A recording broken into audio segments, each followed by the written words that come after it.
I thought our family tradition was normal. Now I know the disgusting truth. For as long as I can remember, every Friday night my father took me down to the beach to look at the waves. Some families have weird traditions. Mine was no different. I never really understood why. We didn't follow any other routines with the rest of the family. We barely even ate meals in the same room. But regardless of the weather or conflicts or any other excuses, at exactly 7 o'clock, my father would always drive me, and only me, down to the beach to look at the waves. That habit became more sacred than religion and almost more important than school. We never missed a Friday, not one single time. My earliest memories of these trips were positive. We had a puppy, a German Shepherd named Lola. That dog loved nothing more than to chase me up and down the dirty sand dunes, jumping into the waves and splashing around like a maniac. Honestly, I loved it.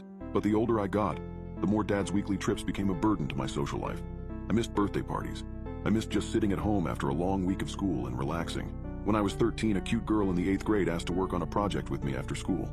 Friday was the only day she could do it. I called my father up and begged him to change our beach day to Saturday. Just once I pleaded, just that week, but he just said no, come home, and hung up the phone. His curt response made me furious. I was not the type to disrespect my father, but at the same time I was a teenager. Hormones pumped through my veins. The idea of a big kid like me playing with his father at the beach seemed stupid and childish. I hated him for making me go. So for the first time in my life, I ignored my father's tradition and stayed at school until well past 6. Sadie and I were in the cafeteria putting the finishing touches on a diorama when the raspy voice of our principal kicked on through the loudspeakers. Matt Richardson, if you're in the building, please report to the principal's office immediately. I cursed. Sadie giggled a bit. I picked up my books and slammed them into my backpack, promising to see her Monday, as a powder keg of rage built up inside my gut. I paced the empty halls once or twice just to calm down, before I waltzed into the principal's office to find my father red-faced and furious. A perfect recipe for disaster. Get in the car, now! We have to go! He fumed and turned to the principal. Thank you, Bill, for the announcement. We're late for soccer practice.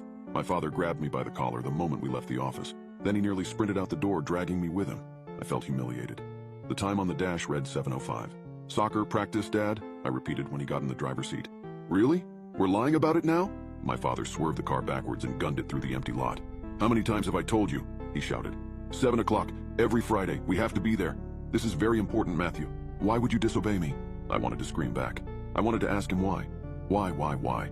Who the hell cares if we miss one beach day? Who cares if we go at all? Was it really that important to the old man that we spend time together?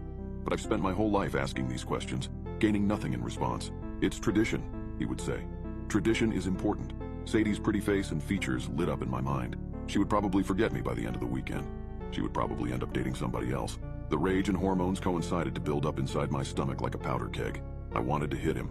I wanted to hit him and make him realize what he had done to me. But I reached out and slammed my fist against the car window instead. The glass shattered all over my knuckles. Warm blood ran over my fingertips. My father's angry expression turned pale. Keep your hand inside, he snapped. We're almost there. We arrived at the beach in the pouring rain and parked by the old prison. My father cut the engine and nearly jumped out of his seat and into the rain. He had one of those flip phones back then, the type that got shitty service too far away from the towers. He danced around dramatically trying to find a signal to place a call.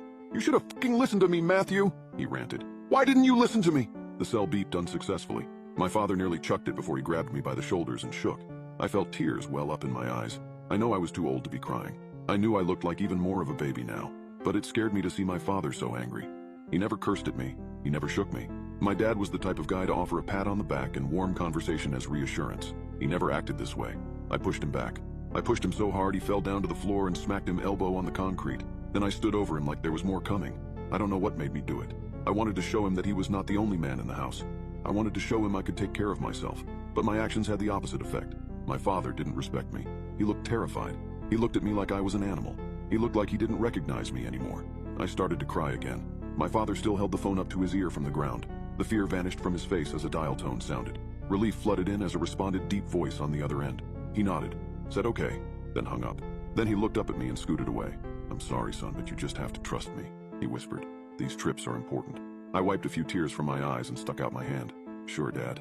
I sniffled while helping him up. I'm sorry. My father returned to the car to pull some bandages from his glove box. He carefully wrapped the ends around my knuckles. I protested for him to be careful.